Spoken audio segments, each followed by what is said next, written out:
tidak pernah gagal dalam hidup kami. Sampai hari ini Tuhan, kami boleh menikmati janji-Mu Tuhan. Karena kami anak-anak-Mu, ahli waris-Mu, berhak menerima janji Tuhan. Terima kasih buat malam ini Tuhan. Kami orang-orang yang sangat berbahagia. Karena kami ada di hadirat-Mu Tuhan.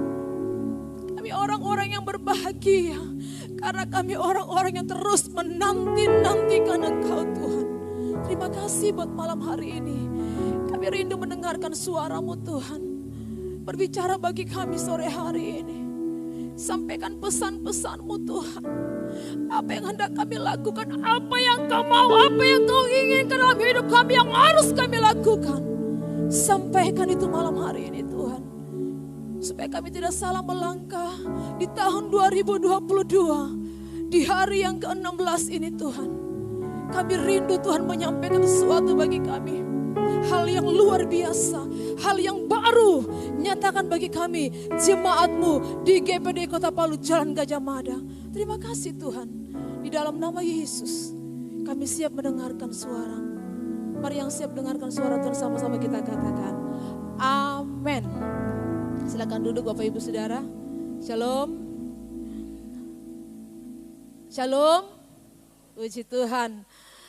Bapak Ibu yang ada di tempat ini dan yang ada di rumah yang lagi mengikuti secara live streaming. Saya percaya kita semua orang-orang yang menang, bahkan lebih daripada pemenang, amin. Kita orang-orang yang dipilih oleh Tuhan. Kita ada di sini menjadi jemaat GPD Kota Palu ataupun yang datang beribadah sebagai tamu di sini, itu bukan kebetulan, amin. Tetapi kita di sini ditetapkan, dipilih dan ditetapkan oleh Tuhan, baik yang melayani Tuhan, baik yang berjemaat, sudah dipilih oleh Tuhan untuk datang ke tempat ini, untuk menerima setiap kebenaran firman Tuhan, menikmati hadirat Tuhan, amin. Haleluya. Puji Tuhan, terima kasih kepada Bapak Gembala yang percayakan saya untuk sampaikan firman Tuhan.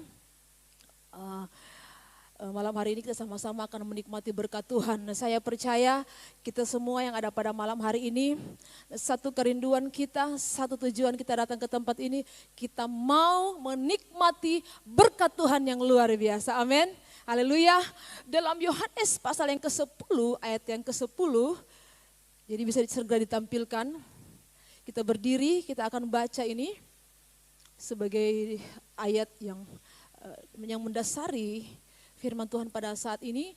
Yohanes pasal yang ke-10 ayatnya yang ke-10 berkata seperti ini. Pencuri datang hanya untuk mencuri dan membunuh dan membinasakan. Aku huruf besar, Tuhan kata Tuhan, aku datang supaya mereka mempunyai hidup dan mempunyainya dalam segala kelimpahan. Puji Tuhan, silakan duduk kembali.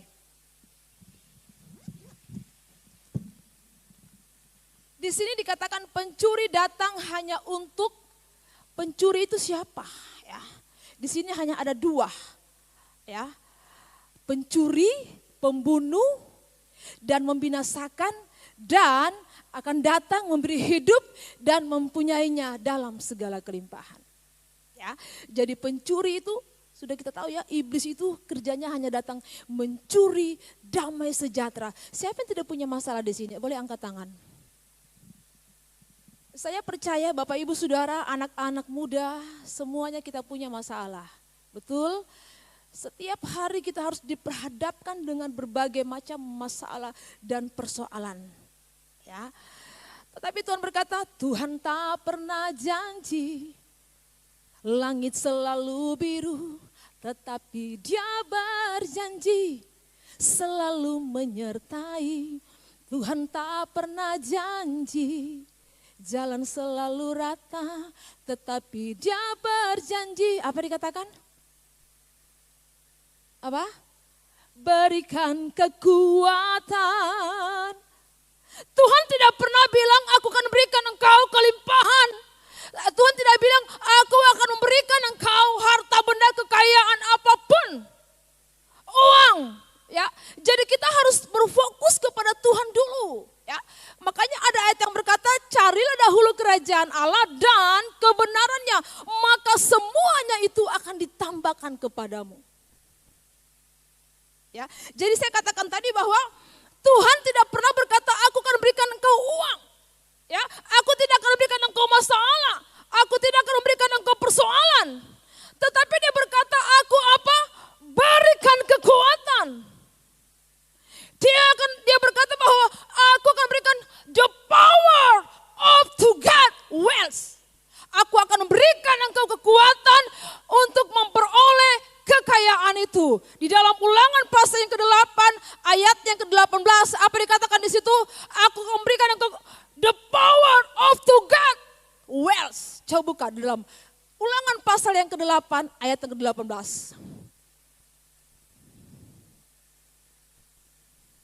Tetapi haruslah engkau ingat kepada Tuhan Allahmu, sebab Dialah yang memberikan kepadamu kekuatan. Tuhanlah kekuatan dan mazmurku. Dia memberikan engkau kekuatan, memberikan kepadamu kekuatan untuk memperoleh apa? Kekayaan. Dia tidak bilang kau akan kaya, saya akan berikan engkau kekayaan. Kalau kau ikut aku akan berikan engkau kekayaan. Tidak. Kalau kau baik-baik mendengarkan suara Tuhan, kata firman Tuhan di dalam Ulangan pasalnya yang ke-28. Ya, di situ dikatakan ya. Tetapi di sini dikatakan, aku akan berikan engkau kekuatan untuk kita bisa melewati setiap persoalan. Dia berikan kita kekuatan untuk kita berusaha bekerja. Di gereja ini selalu dikatakan ya, tidak ada yang pengangguran ya. Anak-anak muda setelah selesai sekolah dia harus dapat pekerjaan yang bagus. Karena dikatakan juga di dalam Amsal, orang yang malas sudah diberi makan, betul. Kita harus bekerja, ora et labora. Jadi anak-anak muda di sini dia harus sekolah, lalu dia harus bekerja untuk mendapatkan uang. Lalu dia membeli mobil, motor, rumah, apa yang dia mau. Kenapa? Dikatakan di dalam Ulangan 28, kalau engkau baik-baik mendengarkan suara Tuhan, kalau engkau setia kepada Tuhan, kalau engkau setia datang beribadah, kalau engkau setia melayani Tuhan. Ada janji Tuhan dalam firman Tuhan. Makanya saya katakan tadi kita orang-orang yang berbahagia. Karena kita ada di dalam Tuhan. Ya, kita bukan menjadi anak-anak dunia, tetapi kita menjadi anak-anak Tuhan yang terus-menerus mau melakukan kehendak Bapa. Makanya di dalam Ulangan 18 dikatakan, tetapi haruslah engkau ingat kepada Tuhan Allahmu, sebab Dialah yang memberikan engkau the power of to get wealth. Dia memberikan engkau kekuatan untuk memperoleh kekayaan itu, untuk memperoleh kekuatan melewati masalah, dari masalah satu datang kepada masalah yang lain. Siapa yang tidak punya masalah di sini? Hanya orang mati yang tidak punya masalah, saudara. Tetapi kita harus berusaha, apalagi sebagai hamba-hamba Tuhan. Kami sebagai hamba Tuhan, kami harus menampakkan, walaupun kami ada masalah, berbeda dengan orang-orang yang tidak kenal Tuhan, amin. Berbeda anak-anak Tuhan yang mengalami masalah, mengalami problem dengan anak-anak yang tidak mengenal Tuhan. Orang-orang yang tidak kenal Tuhan berbeda cara menghadapi masalah itu. Makanya Tuhan berkata, aku akan berikan engkau kekuatan. Nah, malam hari ini saudara, kita akan melihat. Di sini ada beberapa hal yang akan kita lihat. Di sini dikatakan ada hal-hal yang tidak bisa. Tadi saya katakan di dalam Yohanes 10 ayat yang ke-10, pencuri datang hanya untuk membunuh, mencuri, dan membinasakan. Ada yang tidak bisa diambil, ada yang bisa diambil iblis. Waktu iblis datang kepada Ayub, saya mengelilingi bumi, saya sudah keliling-keliling. Dia izin dulu sama Bapa di surga, ya, sama Allah. Saya izin dulu. Bapak bilang, kau sudah lihat anakku Ayub? Oh belum. Kau sudah lihat anak-anakku di GBD Kota Pol Jalan Gajah Mada? Oh belum. Coba lihat, mereka orang-orang yang setia beribadah, amin. Mereka orang-orang anak-anak yang setia melayani Tuhan. Oh, saya mau pergi coba dorang. Di dalam Ayub pasal yang pertama, coba kita lihat dulu. Apa yang bisa dicuri oleh iblis, apa yang bisa diambil oleh iblis? Ayub pasal yang pertama, ya. Ayatnya yang ke-16. Ayub 1 ayat yang ke-16 itu berkata begini. Sementara orang itu berbicara, datanglah orang lain. Saya tidak usah baca karena akan terlalu panjang, terlalu lama makan waktu. Ya. Ayub 1 ayat 16 berkata, Tuhan, Tuhan, semua habis. Itu bisa dicuri oleh iblis. Apa yang sudah pernah iblis curi dalam dirimu? Kekayaan, kebangkrutan, orang yang kita kasihi, orang yang kita sayang, diambil oleh iblis, dicuri oleh iblis. Tuhan ngomong sama Ayub, silakan ambil semua. Silakan curi semua dari dia. Tapi sayangkan apa? Nyawanya. Tidak bisa diambil oleh iblis. Tapi saya mau katakan di sini, kenapa Tuhan bisa ngomong seperti itu sama iblis? Ya, kenapa ada apa dengan Ayub? Sementara orang, Tuhan semua habis, harta benda habis, anak-anakmu mati dalam satu malam, selesai.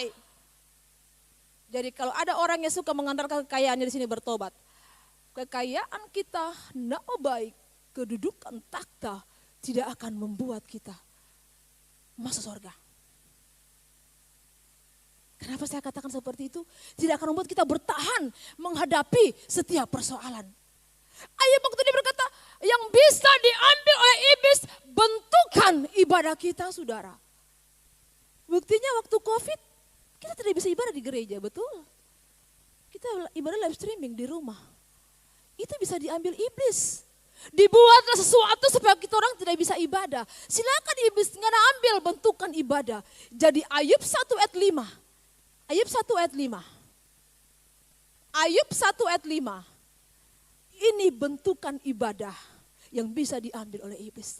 Setiap kali apabila hari-hari pesta telah berlalu, Ayub memanggil mereka dan menguduskan mereka. Keesokan harinya pagi-pagi bangunlah Ayub lalu mempersembahkan korban bakaran sebanyak jumlah mereka sekalian. Sebab pikirnya mungkin anak-anakku sudah berbuat dosa dan telah mengutuki Allah di dalam hati.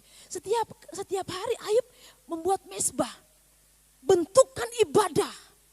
Saya tidak tahu ya motivasinya seperti apa, tapi yang saya tahu dikatakan di sini, jangan-jangan dorang tadi malam bikin salah.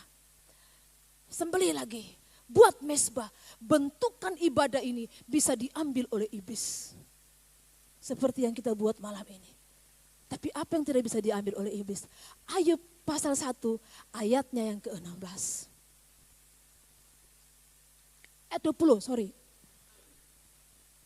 Ayat 20. Maka berdirilah Ayub.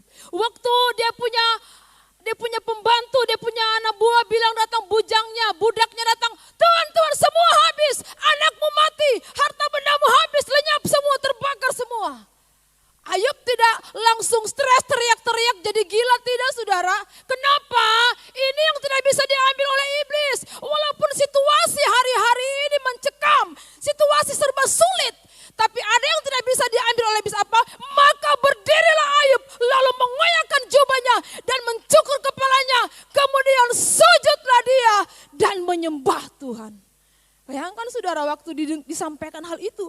Ayub tidak langsung marah-marah atau panik atau apa. Tidak saudara. Saya pikir-pikir, Tuhan kira-kira kalau saya yang begitu kira-kira bagaimana ya?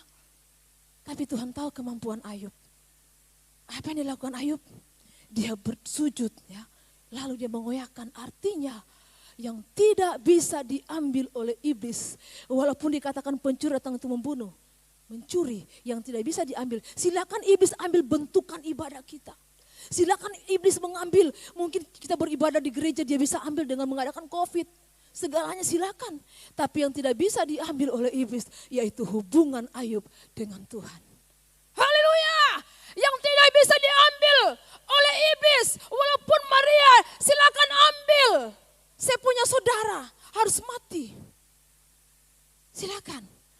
Coba kita lihat Lukas. Yang kedua, contoh yang kedua yang tidak bisa diambil oleh iblis di dalam Lukas pasal yang ke-10 ayat 42.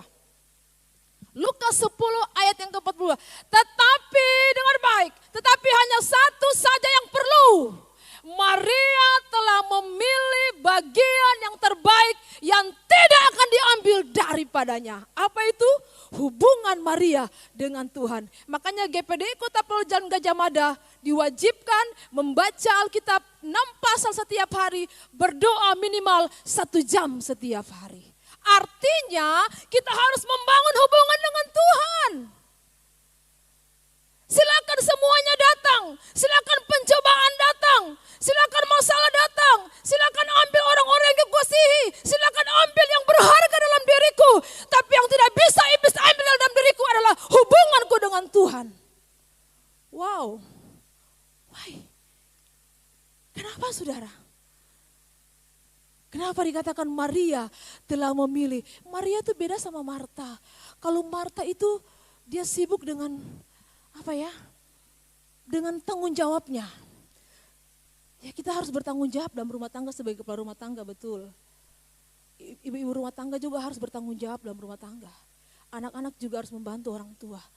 Tetapi kita harus mempunyai hubungan yang intim dengan Tuhan. Pagi-pagi benar. Maria yang dikatakan punya 5 suami dalam Yohanes pasal yang keempat. Dia siang-siang bolong datang di sumur Yakub. Dia mau menimba air. Karena dia haus, lapar. Tetapi ketika dia jumpa dengan Yesus, Yesus ngomong apa? Kalau kau datang terus tiap hari kau akan haus terus. Artinya ketika engkau ketemu, makanya Yesus ngomong, kalau kau minum air yang kuberikan hari ini, kau tidak akan pernah haus lagi. Haus ini bukan bicara haus jasmani, tapi ada sesuatu yang kosong dalam dirinya. Dia bisa punya suami 5. Dia bisa punya kekayaan dari suami-suaminya itu. Tapi ada kekosongan dalam dirinya. Makanya waktu dia jumpa dengan Yesus, waktu dia ketemu Tuhan secara pribadi, ada perubahan yang terjadi dalam dirinya. Dia bertobat saat itu, dia bertobat, dia meninggalkan hidup lamanya, dan dia mau datang kepada Tuhan. Dia bukan bertobat meninggalkan hidup lama saudara, tetapi dia bisa menjadi berkat bagi seluruh daerah di mana dia ada. Haleluya. Mari saudara, hari-hari ini yang Tuhan mau itu kita bangun hubungan dengan Tuhan. Pagi-pagi benar kita bangun hubungan dengan Tuhan. Siang-siang bolong kita datang kepada Tuhan. Malam-malam, mungkin tengah malam kita datang sama Tuhan. Karena apa tadi? Dia memberikan kita kekuatan. Pada waktu kita tidur dikatakan dia memberkati kita pada waktu tidur. Artinya kita harus tidur ya, dan dia dikatakan dia memberikan kita kekuatan yang baru, dan ketika kita bangun besok pagi ada kekuatan yang baru. Ada kan orang bangun pagi sakit. Ada orang kan bangun pagi tidak enak badan. Tapi ketika kita ada hubungan dengan Tuhan, ketika kita menyatu dengan Tuhan, yang hubungan yang tidak pernah putus-putusnya, kan ada seperti pujian, kemana akan ku bawa hati yang menyembah dalam roh, hati yang terus menyembah. Bukan kita mau berdoa-berdoa saja, kata Ibu Pendeta, kita tidak boleh bekerja cuma berdoa-berdoa saja bangun terus hubungan dengan Tuhan. Tidak, bukan seperti itu. Tapi dimanapun kita pergi, waktu kita bekerja, dimanapun kita pergi, kita terus mempunyai hubungan dengan Tuhan yang tidak pernah putus-putusnya. Makanya ketika Ayub ketemu masalah besar, kenapa dia sudah menyatu dengan Tuhan walaupun Ayub punya kesalahan. Dan dikatakan dalam Ayub 42 ayat 7-8, apa dia bilang di situ? Ayub dipulihkan Tuhan. Ayub 42 di situ apa dia bilang? Ayat 7-8. Setelah Tuhan mengucapkan firman itu kepada Ayub, maka firman Tuhan kepada Elifas orang Teman, murkaku menyala terhadap engkau dan terhadap kedua sahabatmu karena kamu, ayat 8. Oleh sebab itu ambillah 7 ekor lembu jantan. Ini Ayub 42 ya. Hambaku Ayub lalu persembahkan semuanya sebagai korban, terus dan seterusnya. Di situ Tuhan memulihkan keadaan Ayub, diberikan anak-anak yang cantik-cantik. Tapi Ayub melewati dulu masalah itu. Seandainya Ayub tidak punya hubungan dengan Tuhan, seandainya Ayub tidak, waktu dia ketemu masalah itu langsung Ayub stres. Aduh Tuhan, bagaimana ini? Semua habis. Aduh Tuhan, anakku mati semua. Aduh Tuhan, harta benda, saya punya hewan-hewan, semua kekayaanku habis dalam satu malam. Wow, kira-kira kalau Ayub gila begini saudara? Kalau Ayub tidak punya hubungan dengan Tuhan, Ayub bisa begini saudara. Tapi karena Ayub punya hubungan yang intim dengan Tuhan, hambaku Ayub dikatakan. Makanya dalam Ayub 1:20 tadi dikatakan, waktu dia terima kabar itu, Ayub langsung sujud menyembah. Yang tidak bisa diambil oleh iblis, hubungan kita dengan Tuhan. Makanya hari-hari ini yang Tuhan mau, bangun terus hubungan dengan Tuhan. Haleluya. Sampai Tuhan akan berkata seperti Esther. Ratu Esther, saudara, waktu dia ketemu masalah, dia berdoa, dia berpuasa 3 hari 3 malam, bahkan dengan dayang-dayangnya berdoa berpuasa. Aduh, saya punya bangsa mau dimusnahkan. Aduh Tuhan, bagaimana ini Tuhan? Aduh, tapi yang apa yang dibuat oleh Esther? Dia datang berdoa dengan dayang-dayangnya, bahkan dia katakan kepada pamannya Mordekai, berdoa, berpuasa untuk kita punya bangsa mau dimusnahkan. Supaya besok ketika saya menghadap raja, meskipun bukan belum saatnya, mungkin bulan depan baru saatnya. Tapi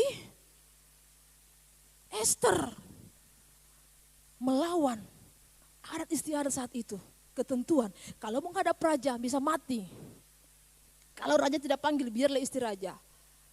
Tapi karena dia sudah mengawali, membangun hubungan, berdoa tidak pernah putus-putusnya, berpuasa. Esther lakukan. Dan ketika besok hari waktu dia mau datang kepada raja, sebenarnya saat itu Esther bisa saja mati, saudara. Karena belum saatnya dipanggil raja. Tapi apa yang dibuat Esther? Saya kalau mau mati, mati Jo. Tapi yang saya tahu, saya sudah berdoa. Saya sudah terus punya hubungan dengan Tuhan, tidak pernah putusnya. Lalu ketika waktu Esther menghadap raja, apa yang raja bilang sama Esther? Hei ratu, apa yang kau mau? Lalu raja mengulurkan tongkatnya. Artinya, tandanya raja berkenan dengan kehadiran Esther. Waktu Ratu Esther datang kepada raja, sampai raja ngomong, hei ratu, apa yang kau mau yang harus aku perbuat? Kira-kira kalau bapak ibu saudara malam hari ini, kau punya hubungan yang intim dengan Tuhan, kau setia dengan Tuhan, rajin berdoa, rajin baca Alkitab, lalu kau punya masalah, lalu kau datang sama Tuhan, lalu Tuhan berkata, hei jemaat GPD Kota Palu Jalan Gajah Mada, apa yang mau aku perbuat untuk engkau malam ini? Tuhan ngomong sama Esther, Raja Ahasveros ngomong sama Ratu Esther, hai ratu, apa yang mau aku perbuat untuk engkau? Sampai setengah kerajaan ini mau kuberikan kepadamu. Kira-kira kalau Tuhan datang bertanya sama Bapak Ibu Saudara malam ini, baik yang di rumah maupun di tempat ini, apa yang mau aku perbuat? Kau mau mujizat? Aku penjaga mujizat. Kau mau apa? Kau mau berkat? Aku berikan kekuatan untuk memperoleh berkat itu, memperoleh kekayaan itu. Artinya orang harus kerja, tidak boleh malas. Karena orang malas tidak akan dapat apa-apa, saudara. Jadi kalau malam hari ini, Tuhan itu luar biasa, saudara. Kadang kita tidak pernah mengerti, tak terselami pikiran Tuhan. Tapi ketika kita punya masalah, ketika kita punya problem, ketika kita tiba pada jalan buntu yang seakan-akan tidak ada jalan keluar lagi. Kita harus berani mendemonstrasikan kuasa Tuhan. Kita harus berani mendemonstrasikan iman kita. Kita harus berani berkata, Tuhan, saya percaya Tuhan. Wah, Sadrak, Mesak, Abednego dan teman-temannya Daniel berkata apa? Meskipun Tuhanku belum menolong saya. Mungkin kalau hari ini Bapak Ibu Saudara, meskipun usahaku hari ini bangkrut. Mungkin hari-hari ini jalan belum ada bagi saya untuk bekerja. Mungkin belum ada Tuhan buka jalan. Tapi saya tidak akan pernah berhenti untuk berdoa kepada Tuhan. Saya tidak akan pernah berhenti untuk datang sama Tuhan. Wow, kalau kita punya iman seperti itu, saudara, itu kan menjadi luar biasa. Ya, kalau saya mau saksikan tidak akan habis, saudara, bagaimana pertolongan Tuhan dalam hidup saya. Saya sering saksikan, saudara. Sebenarnya saya harus mati beberapa tahun yang lalu, 18 tahun yang lalu saya harus mati. Tapi karena Tuhan itu mengasihi saya. Bersyukur saya bisa bertemu dengan teman-teman hamba-hamba Tuhan yang bisa mensupport saya selalu, memberikan saya masukan-masukan yang sangat baik. Bahkan Bapak Gembala sudah seperti kakak bagi saya dan yang selalu mensupport saya dalam berbagai hal, walaupun saya harus mengalami sakit penyakit, tapi saya mendapatkan kekuatan yang baru karena saya mulai paham, mulai mengerti hari-hari ini. Ternyata Tuhan itu begitu mengasihi saya. Dan Tuhan bilang kita tidak akan ada di level yang ini terus. Kita harus naik level ya. Jangan dari tahun ke tahun kita seperti ini, iman kita seperti ini, kita harus meningkat dong. Dan tiap hari datang gereja hari Minggu, ya.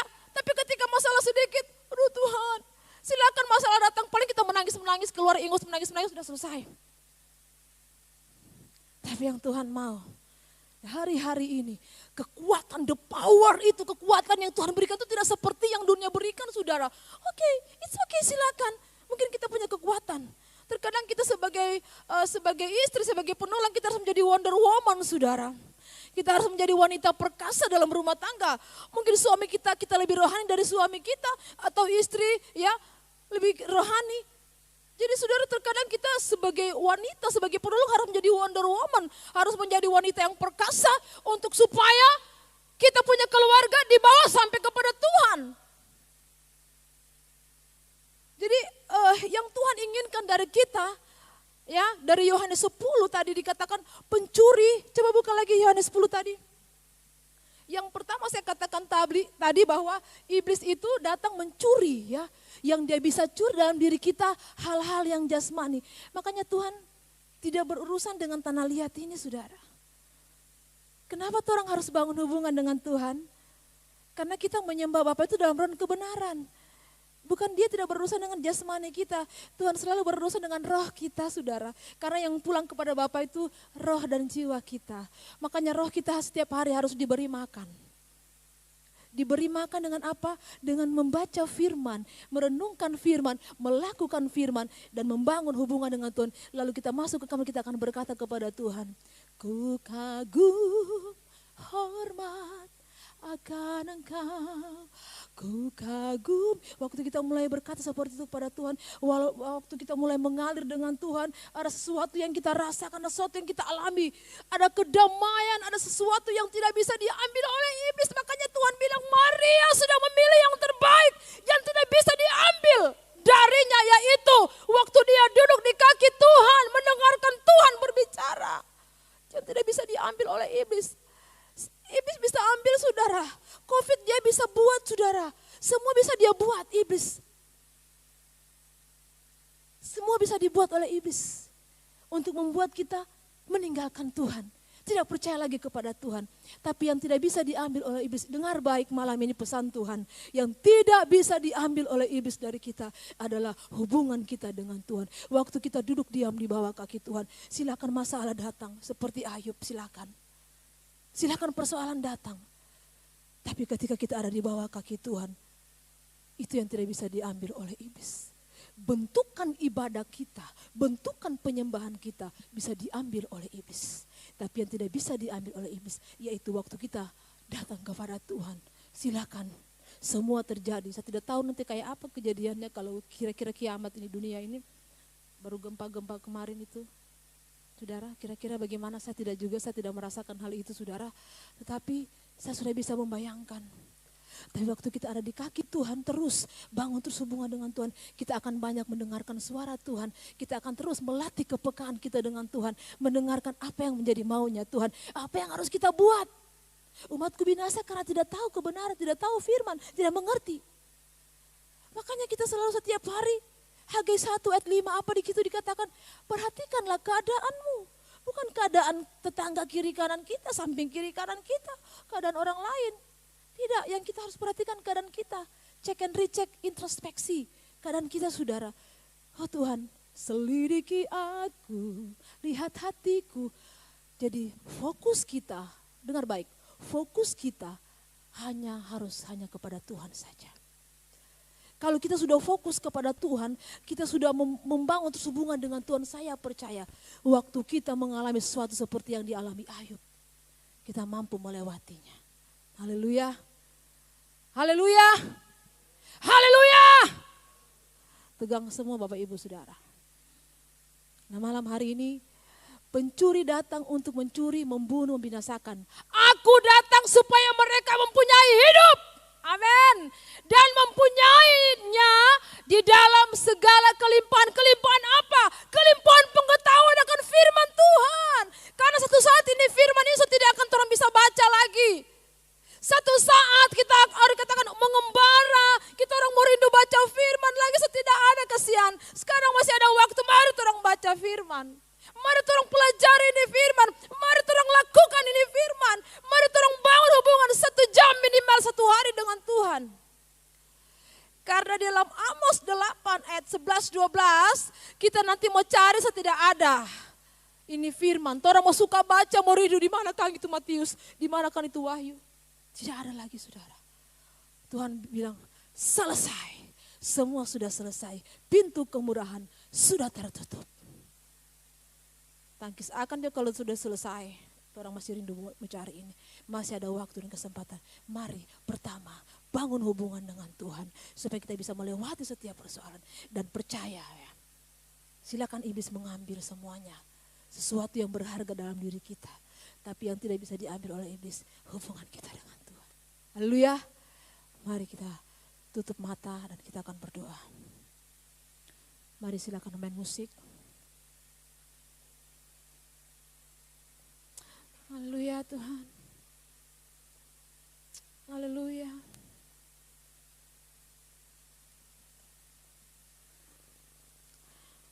Terima kasih Tuhan.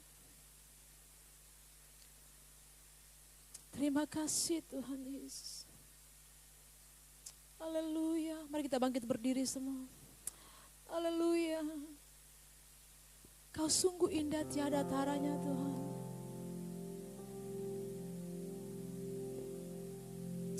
Haleluya.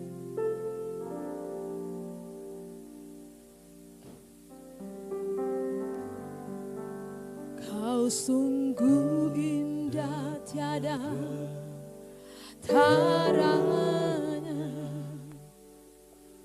Sungguh menakjubkan. Amin Tuhan. Sungguh ajaib untuk dimengerti. Lebih dari semua yang ada. Hikmat-Mu tiada terselami. Kasih-Mu dalam tak terduga. Kau sungguh indah tiada arah. Mulia dan berkuasa.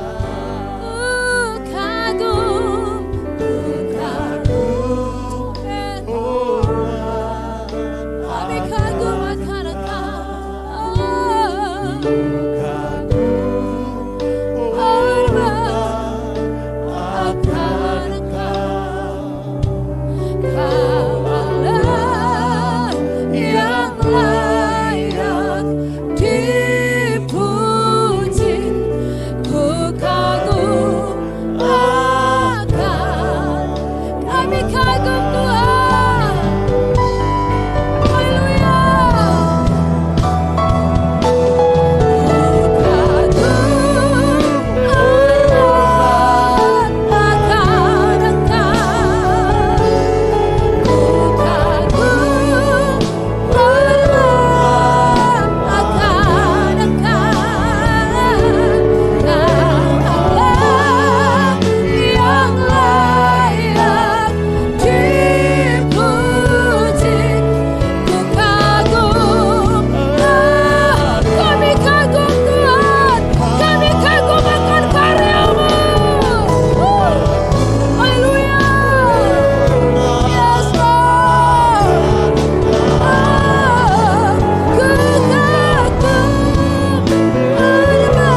Tuhan Yesus, buat kami terus mengagumi Engkau Tuhan.